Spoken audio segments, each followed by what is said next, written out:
Let me ask you something. What if your birth chart could predict the end of everything? Yeah, not just your next breakup, or when Mercury will decide to ruin your week again. I'm talking about the literal end of the world. Sounds insane? Good. Buckle up, because buried deep in forgotten manuscripts, ancient astrological alignments, in the minds of a few eerily confident doomsday prophets, is a belief that the stars don't just guide your love life. They're counting down to humanity's final breath. And here's the wildest part. Some predictions almost lined up with real-world disasters. Coincidence or cosmic warning? Let's dive into the astrological rabbit hole of doomsday predictions, where Pluto isn't just a distant rock, but a harbinger of destruction. And trust me, it gets way weirder than you think. Long before smartphones were buzzing with daily horoscopes and co., star alerts telling you to avoid confrontation. Astrology was deadly serious business. Ancient civilizations believed the heavens were divine warning systems. If Mars blinked funny, you hid your kids. If Saturn lined up with Jupiter, it was time to panic. Take the Babylonians, for example. They didn't use astrology to ask, when will I find my soulmate? They used it to predict wars, plagues, and the collapse of empires. And they were disturbingly good at it. Fast forward a few thousand years, and we get to Nostradamus. Yes, that guy, who famously used celestial alignments to pen a bunch of terrifying rhymes that people still swear predicted everything from Hitler to 9/11. But let's go even deeper. Because the doomsday astrology hype hit an all-time high in, you guessed it, 2012. Remember that? The Mayan calendar ending? Everyone losing their minds? What most people forget is that a lot of that panic came from astrology circles. Because that same year, a rare alignment happened. The galactic center of the Milky Way lined up with the winter solstice sun. To astrologers, that meant cosmic rebirth. Or, apocalyptic destruction. A little of both. Obviously, the world didn't end. But here's where things get spooky. Some astrologers today believe the real shift wasn't physical, it was energetic. That Earth did enter a new age in 2012, specifically the age of Aquarius. And if that sounds like hippie nonsense from a forgotten musical, you're not alone. But there's an entire corner of the internet that believes this age marks the beginning of the end, and that we're living through a long astrological death spiral. Cue climate change, AI panic, and everybody spiraling over gas prices. Here's where things start to get uncomfortably precise. In 2020, Saturn and Pluto had a conjunction. Basically, they lined up in Capricorn, a combo that last happened in 1518, right before the Protestant Reformation. This same lineup has been historically linked to the collapse of systems, revolutions, and pandemics. And what happened in 2020? Global pandemic, economic chaos, governments barely holding together, coincidence or cosmic schedule. And guess what? Some astrologers predicted it. Not just something bad might happen. They flat out said, 2020 will be a year of destruction and transformation. Look it up.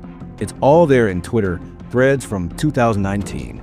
And if you think that was a fluke, oh honey, some are now pointing to the upcoming Pluto return of the United States. Yep, countries have birth charts too, and it's happening right now.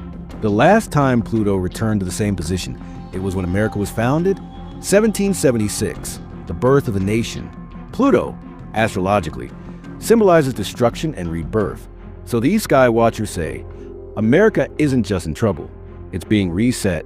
And some believe this Pluto return marks the beginning of a chain reaction, financial collapse, civil unrest, even World War III. Others go even further. They say the Great Conjunction of 2020, when Jupiter and Saturn met in Aquarius, didn't just mean change. It meant the beginning of a countdown. To what? Well, let's just say some of them are circling the year 2040 with very nervous pens. And hey, if you're still watching this and thinking, all right, Xposed, I'm totally not going to spiral into a black hole of cosmic doom tonight. You're stronger than most of us.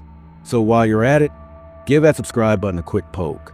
So if the world is end, at least you'll go out informed.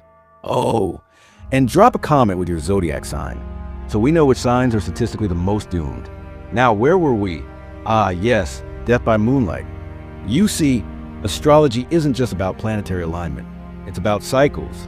And according to Vedic astrology, a system even older than Western, those cycles are about to flip, enter the Kali Yuga. In Hindu cosmology, this is the darkest age of humanity, a time of spiritual decay, war, and ecological collapse. Sound familiar? According to some interpretations, we're already knee-deep in Kali Yuga, and certain astrologers believe its end, marked by cataclysm, is approaching. But wait, it gets more bonkers. There's a group called the Astrological Association of Apocalypse Scholars. Yeah, that's a real thing. Their core belief? That every major extinction event in history, dinosaurs, ice age, plague, can be linked to specific, repeated cosmic patterns. And guess what? The same alignment that occurred before the dinosaur extinction is apparently coming back in 2061. Guess what else comes back that year?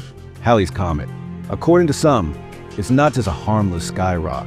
It's a cosmic reset button. And if Earth crosses its path at the wrong time, boom. Now, before you laugh it off, remember, the Tunguska event in 1908, when something exploded over Siberia with 1,000 times the energy of Hiroshima, happened right after Halley's Comet passed by Earth. So yeah, maybe don't book anything past 2061 just yet.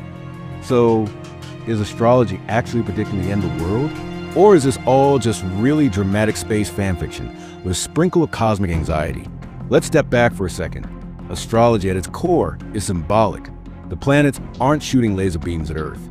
They're archetypes, mirrors for human behavior and societal patterns. But here's where it gets freaky. Those patterns often repeat. Jupiter expands. Saturn restricts. Uranus causes rebellion when they align in certain ways. Big stuff tend to go down, like revolutions, economic crashes, the rise and fall of empires. And it's not just vague vibes. There are full-blown astrological charts mapping historical upheavals to planetary movements. Some of them line up eerily well. Take the Black Death, which swept through Europe in the 1300s. Saturn, Jupiter, and Mars were all tightly grouped in Aquarius. Same alignment happened again in 2020, aka COVID time. Coincidence? Or are we just bad at noticing the universe subtly flashing warning signs like a cosmic check engine light? Either way, people are watching the skies a lot more carefully these days. And here's the kicker. While most modern scientists laugh astrology off as pseudoscience, there's one undeniable fact. Every time society starts to collapse, astrology surges in popularity.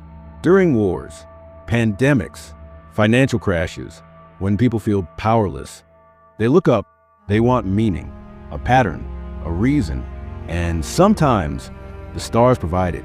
Even if it's not scientific, it's human. And that's why astrology will never die, no matter how many lab coats roll their eyes at it, because at its core, it's a tool for storytelling. And nothing tells a better story than the end of everything. But hey, we're not done yet, because there's one theory that trumps them all. One final astrological nuke button that some believe absolutely signals the end. The grand solar minimum. This isn't pure astrology. It's a blend of solar science and cosmic timing. Basically, the sun has cycles too. And when it dips into a quiet phase, sunspots disappear, radiation drops, and Earth gets cold. Really cold. The last time this happened? The Maunder minimum, around 1645. What followed? Famine, mini ice age, total chaos. Now, guess what some astrologers claim? The sun is entering another minimum right now. And according to them, this one's gonna make the last one look like a snow day. Combine that with Saturn and Uranus squaring off, classic tension and instability. And some believe we're on the edge of, well, the final freeze. Others argue it won't be an ice age, but a total energetic collapse, a spiritual implosion, a collective burnout. We won't go out with a bang. We'll just stop caring, stop feeling, fade, which, honestly, sounds even more terrifying. So, what do we do with all this? Should we stock up on canned beans and bunker blueprints? Or laugh, scroll past our daily horoscopes, and live our lives like the sun's gonna rise tomorrow? Well, maybe both, because whether or not astrology can predict the literal end of the world, it sure can hold up a mirror to what we're going through. And maybe that's enough. Maybe the value isn't in predicting the apocalypse, but in forcing us to ask, what kind of world are we actually building? And hey, if we're going out in a blaze of planetary chaos, let's at least go out educated, right? So smash that like button before Jupiter enters retrograde and messes with your Wi-Fi. Leave a comment below if you think the stars are really plotting against us, or if it's just human paranoia with a starry filter. And don't forget to subscribe to Xposed, where we break down the weirdest stuff you never knew you cared about until it was too late. Because in this channel, the truth is always stranger than astrology. And one more thing, if the end is coming, don't worry. We'll be here to narrate it. Stay weird, stay skeptical, and for the love of Pluto, stay curious.